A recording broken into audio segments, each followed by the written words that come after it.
नमस्कार दोस्तों, GK boss Lalan top में आप सभी लोगों का स्वागत है। दोस्तों, आज हम 10 महत्वपूर्ण करंट अफेयर के विषय में जानेंगे जो आगामी होने वाली प्रतियोगी परीक्षाओं के लिए अत्यंत उपयोगी साबित होगी। ये 10 प्रश्न 2021 की समसामयिक घटनाओं से लिया गया है जो कि विभिन्न क्षेत्रों से संबंधित हैं।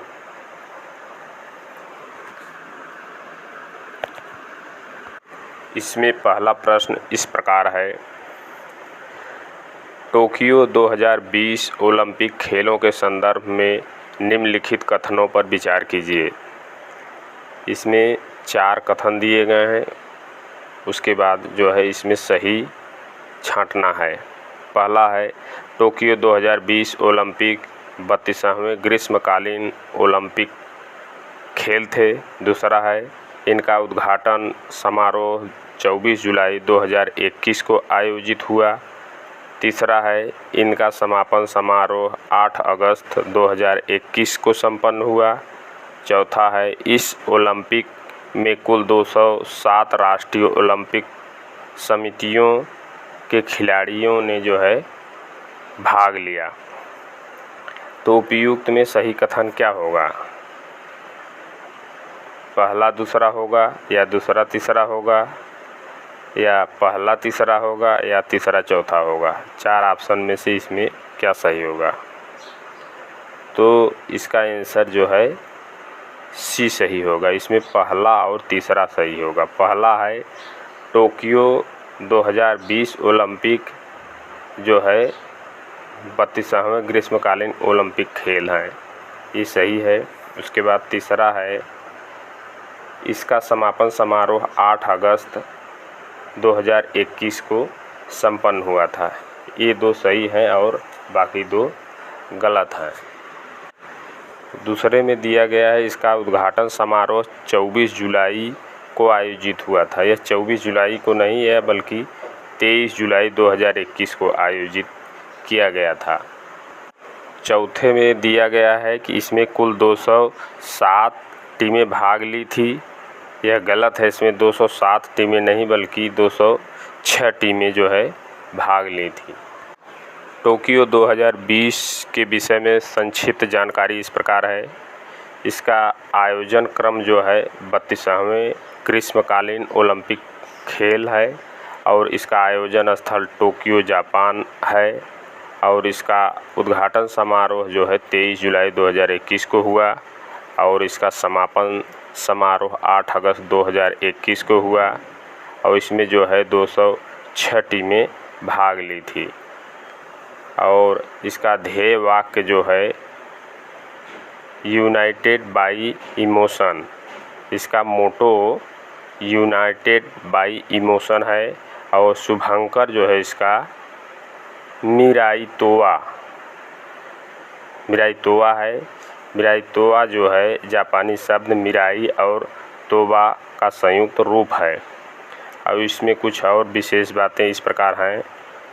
मूलतः इस ओलंपिक का उद्घाटन जो है जुलाई अगस्त 2020 में होना था, परंतु कोविड-19 महामारी के कारण इसे जो है टाल दिया गया और जुलाई अगस्त 2021 में संपन्न होने के बावजूद मार्केटिंग और ब्रांडिंग उद्देश्यों को इसका जो है टोक्यो 2020 ही नाम बरकरार रखा गया। पहली बार ओलंपिक खेलों के इतिहास में किसी ओलंपिक को टाला गया है। इससे पूर्व जो है विश्व युद्धों के दौरान 1916, 1940 और 1944 के ओलंपिक खेल रद्द किए गए थे, परंतु किसी ओलंपिक को रीशेड्यूल नहीं किया गया था। टोक्यो ग्रीष्मकालीन ओलंपिक खेल 2 बार आयोजित करने वाला एशिया का पहला शहर है। इससे पूर्व जो है यह 1964 में ओलंपिक खेल को आयोजित किया था। टोक्यो 2020 में उत्तर कोरिया ने भाग नहीं लिया और दिसंबर 2019 में वाडा वर्ल्ड एंटी डोपिंग एजेंसी द्वारा रूस पर लगाए गए प्रतिबंध के कारण वहां के खिलाड़ियों द्वारा जो है रूसी ओलंपिक समिति के संक्षिप्तकार रॉक के नाम से जो है भाग लिए थे।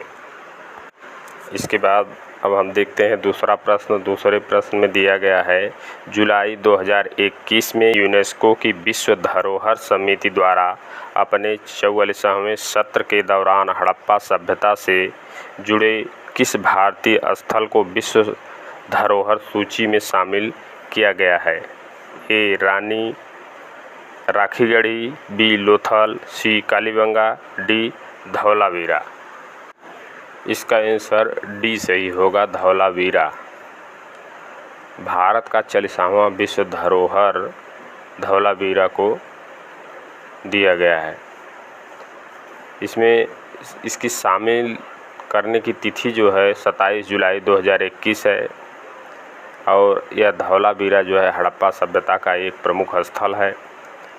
धौलावीरा जो है गुजरात के कच्छ ज़िले में खादिर बेट नामक द्वीप पर स्थित है और इसकी खोज जो है सर्वप्रथम 1967-68 में जेपी जोशी के द्वारा हुई और इसका पहली बार उत्खनन जो है 1990-91 में आर.एस. बिष्ट के नेतृत्व में किया गया।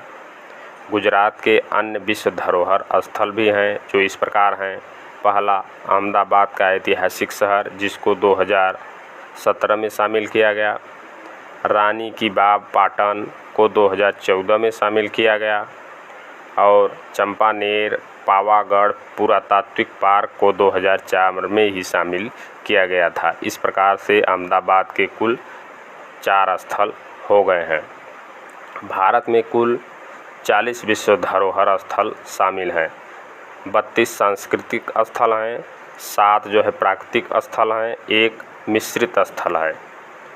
यूनेस्को विश्व धरोहर समिति का यह 44वां सत्र था। इसको जो है 16 से 31 जुलाई 2021 के मध्य चीन के फुझोऊ से जो है ऑनलाइन माध्यम से आयोजित किया गया। चीन के फुझोऊ से इसको जो है ऑनलाइन माध्यम से जो है आयोजित किया गया। इस सत्र के दौरान 21 जुलाई 2021 को ब्रिटेन के लिवरपूल समुद्री वाणिज्यिक शहर में विश्व धरोहर स्थल का दर्जा जो है वापस ले लिया गया है। इसके बाद हम लोग देखते हैं अगला प्रश्न। जुलाई 2021 में किसने 5वीं बार नेपाल के प्रधानमंत्री के रूप में शपथ ली? ए शेर बहादुर देउबा, बी के.पी. शर्मा ओली, सी पुष्पकमल दहल प्रचंड और डी विद्या देवी भंडारी। तो इसका आंसर जो है ए सही होगा। नेपाल के नवनियुक्त जो है प्रधानमंत्री शेर बहादुर देउबा हैं। प्रधानमंत्री के रूप में इन्होंने जो है शपथ ली और 13 जुलाई 2021 को 18 जुलाई 2021 को विश्वास जो है मत हासिल किया इन्होंने। शेर बहादुर देउबा प्रधानमंत्री ये जो है बने हैं 5वीं बार और इसके पूर्व जो है प्रधानमंत्री के.पी. शर्मा ओली जो है संवैधानिक सिद्धांतों के उल्लंघन के आधार पर जो है कोर्ट के फैसले के द्वारा उनको जो है हटा दिया गया था। नेपाल के संविधान के अनुच्छेद 76 के अनुसार नियुक्त प्रधानमंत्री को शपथ लेने के 30 दिनों के अंदर संसद के निचले सदन में विश्वास मत हासिल करना जरूरी है। वहीं नेपाल के जो है राष्ट्रपति विद्या देवी भंडारी हैं। देखते हैं अगला प्रश्न। अगला प्रश्न है, जुलाई 2021 में जीआई प्रमाणित भालिया गेहूं की पहली खेप केन्या और श्रीलंका को निर्यात की गई। भालिया गेहूं किस राज्य से संबंधित है? ए उत्तर प्रदेश, बी मध्य प्रदेश, सी महाराष्ट्र और डी गुजरात। तो इसका आंसर क्या सही होगा? यह जो है भालिया गेहूं को जीआई टैग दिया गया, यह किस राज्य से है? तो यह गुजरात राज्य से संबंधित है। भालिया गेहूं का निर्यात किया गया है किसको? केन्या और श्रीलंका को, और यह गुजरात राज्य से संबंधित है। इसकी विशेषता यह है कि यह प्रोटीन की मात्रा इसमें अधिक है, स्वाद इसका मीठा है और इसको जो है जीआई प्रमाण 2011 में पंजीकरण का पंजीकृत प्रोप्राइटर आनंद कृषि विश्वविद्यालय गुजरात के द्वारा दिया गया है। और इसकी विशेषता यह है कि मिट्टी के संरक्षित नमी की मदद से वर्षा आधारित भूमि पर सिंचाई के बिना भी इसको जो है उगाया जा सकता है। गुजरात में यह लगभग 2 लाख हेक्टेयर क्षेत्र में विस्तृत है और भाल क्षेत्र इसके जो हैं इसमें गुजरात के अहमदाबाद, आणंद, खेड़ा, भावनगर, सुरेंद्रनगर एवं भरूच ज़िले जो है शामिल हैं। और भारत का गेहूं निर्यात 2020-21 में जो है 808% की वृद्धि के साथ 4034 करोड़ रुपए तथा डॉलर के संदर्भ में देखा जाए तो 778% की वृद्धि के साथ 549 मिलियन डॉलर भारत से जो है गेहूं का निर्यात किया गया है। देखते हैं अगला प्रश्न है, जुलाई 2021 में पुष्कर सिंह धामी ने किस राज्य के मुख्यमंत्री के रूप में शपथ ग्रहण की? ए हिमाचल प्रदेश, बी उत्तराखंड, सी सिक्किम, डी अरुणाचल प्रदेश। पुष्कर सिंह धामी ने किस राज्य के मुख्यमंत्री के रूप में शपथ ग्रहण की? तो इसका आंसर जो है बी सही होगा, उत्तराखंड। और ये शपथ ग्रहण किए थे 4 जुलाई 2021 को और ये उत्तराखंड के 11वें जो है मुख्यमंत्री हैं। व्यक्ति के अनुसार 10वें हैं। पुष्कर सिंह धामी जो है उत्तराखंड के खटीमा से 2 बार जो है भाजपा विधायक रह चुके हैं, 12 और 17 में। और उत्तराखंड के सबसे कम उम्र के 45 वर्ष के मुख्यमंत्री जो है बने हैं। इसके पूर्व जो है तीरथ सिंह रावत को जो है मुख्यमंत्री पद से इस्तीफा दिया गया। उत्तराखंड के राज्यपाल जो है बेबी रानी मौर्य हैं। देखते हैं अगला प्रश्न है, United Nation Convention to Combat Desertification द्वारा प्रदत्त लैंड फॉर लाइफ अवार्ड 2021 किसे प्रदान किया जाने की जो है घोषणा की गई है? ए फैमिलियन फॉरेस्ट्री को, बी ग्रेट ग्रीन वॉल को, सी ग्लोबल एवरग्रीन लायंस को, डी वर्ल्ड विजन को। तो इसका आंसर जो है ए सही होगा, फैमिलियन फॉरेस्ट्री को लैंड फॉर लाइफ अवार्ड 2021 दिए जाने की जो है घोषणा की गई है। और यह जो इसे विजेता पारिवारिक वानिकी जो है अभियान, यह राजस्थान से संबंधित है। और इस वर्ष जो है अवार्ड का इसका विषय होगा healthy land healthy lives. Land for life award 2021 के UNCCD के दक्षिण कोरिया में आयोजित COP10 में जो है चांगवान पहल के तहत इसको लॉन्च किया गया है। पारिवारिक वानिकी मतलब फैमिलियन फॉरेस्ट्री जलवायु कार्यकर्ता एवं राजस्थान के बीकानेर में समाजशास्त्र के प्राध्यापक श्याम सुंदर जानी द्वारा जो है प्रारंभ की गई पर्यावरण संरक्षण अवधारणा है। एक पौधे को एक परिवार का हरित परिवार सदस्य बनाकर परिवार द्वारा उस पौधे का वृक्ष बनने तक संरक्षण किया गया। इसकी विशेषता जो है विशेष संयुक्त राष्ट्र द्वारा निर्धारित 15वें सतत विकास लक्ष्य लाइफ ऑन लैंड के संदर्भ में महत्वपूर्ण अवार्ड दिया गया है। UNCCD मतलब United Nation Convention to Combat Desertification, यह जो है मरुस्थल के विरुद्ध संयुक्त राष्ट्र अभियान है। जून 1994 में अपनाया गया इसको और 1996 से इसको जो है प्रभावी किया गया। देखते हैं अगला प्रश्न है, राष्ट्रीय सांख्यिकी दिवस कब मनाया जाता है? ए 29 जून को, बी 28 जून को, सी 27 जून को, डी 30 जून को। राष्ट्रीय सांख्यिकी दिवस कब मनाया जाता है? इसका आंसर ए सही होगा, 29 जून को। राष्ट्रीय सांख्यिकी दिवस 2019 के विषय में कुछ मुख्य जानकारी इस प्रकार हैं। यह जो है 29 जून को पीसी जो है महालनोबिस की जयंती पर मनाया गया। प्रोफेसर पीसी महालनोबिस की जयंती पर मनाया जाता है। पहली बार इसको जो है 2007 29 जून 2007 को मनाया गया।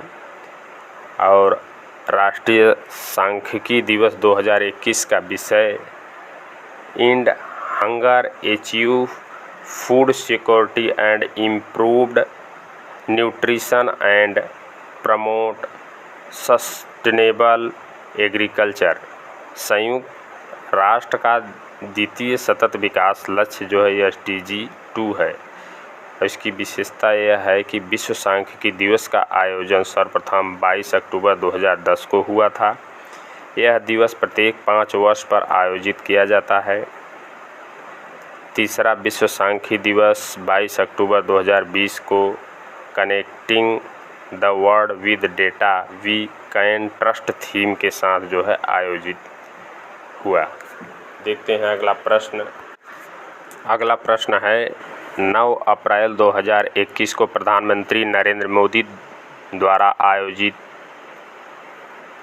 ओडिशा इतिहास पुस्तक के हिंदी संस्करण का विमोचन किया गया। यह पुस्तक किसके द्वारा जो है लिखी गई थी? ए राम प्रसाद बिस्मिल, बी नवाब कृष्ण चौधरी, सी डॉक्टर हरे कृष्ण महताब, डी बीजू पटनायक। तो इसका आंसर जो है सी सही होगा, मतलब डॉक्टर हरे कृष्ण महताब जो है ओडिशा इतिहास के हिंदी संस्करण का विमोचन किया। विमोचन करता थे प्रधानमंत्री नरेंद्र मोदी और विमोचन की तिथि 9 अप्रैल 2021 थी। विमोचित पुस्तक का नाम जो है ओडिशा इतिहास है। ओडिशा इतिहास के बारे में पुस्तक लेखक जो है उत्कल केसरी डॉक्टर हरे कृष्ण महताब जो है, इन्होंने यह पुस्तक अहमदनगर किले की जेल में भारत छोड़ो आंदोलन के दौरान लिखी। पुस्तक के हिंदी अनुवादक जो है शंकर लाल पुरोहित हैं। उड़िया और अंग्रेजी भाषा में भी यह उपलब्ध है। डॉक्टर हरे कृष्ण महताब जो है 1946 से 50 तथा 56 से 61 तक उड़ीसा के प्रथम मुख्यमंत्री रहे। देखते हैं अगला प्रश्न। अगला प्रश्न है भारतीय रेलवे ने कहां पर देश के प्रथम movable fresh water tunnel aquarium की स्थापना की है? A Bengaluru city railway station, B Thane railway station, C Pune railway station, D Jalgaon railway station. तो इसका आंसर क्या सही होगा? इसका आंसर जो है ए सही होगा। Movable fresh water tunnel aquarium की स्थापना जो है बेंगलुरु सिटी रेलवे स्टेशन के द्वारा की गई और यह आम जनता के लिए 1 जुलाई 2021 को खोला गया। इसके विकासकर्ता जो है भारतीय रेलवे स्टेशन विकास निगम लिमिटेड के सहयोग से हुआ। यह है क्या? यह एक 12 फीट लंबा सुरंग जलीय जगत है। इसकी विशेषता यह है कि यह जलीय जगत या एक्वेरियम अमेजन नदी की संकल्पना पर आधारित किया गया है। देखते हैं अगला प्रश्न। 18 जुलाई 2021 को संपन्न फार्मूला 1 वर्ल्ड चैंपियनशिप 2021 की car race British Grand Prix 2021 का खिताब किसने जीता? A Charles Leclerc, B Max Verstappen, C Valtteri Bottas, D Lewis Hamilton. तो इसका आंसर जो है डी सही होगा, लुई हैमिल्टन। तो ब्रिटिश ग्रैंड प्रिक्स 2021 के विषय में जानते हैं। इसका आयोजन जो है 16 से 18 जुलाई 2021 तक हुआ और यह किस स्थान पे हुआ था, तो सिल्वर स्टोन सर्किट इंग्लैंड में यह स्थान है और इसके विजेता जो है लुईस हैमिल्टन हैं और यह जो है मर्सिडीज टीम से संबंधित है, मर्सिडीज कार चलाते हैं। और दूसरा जो है उप विजेता इसके जो है वर्ल्ड लेक्लर्क हैं जो फेरारी टीम से संबंधित हैं। और तीसरा जो है वाल्टेरी बोट्टास फिनलैंड के हैं, इनकी टीम भी मर्सिडीज है, वाल्टेरी बोट्टास। ठीक है दोस्तों, तब तक हमारे चैनल जीके वो ललन टॉप को लाइक और सब्सक्राइब करें। मिलते हैं अगले वीडियो में, तब तक के लिए धन्यवाद।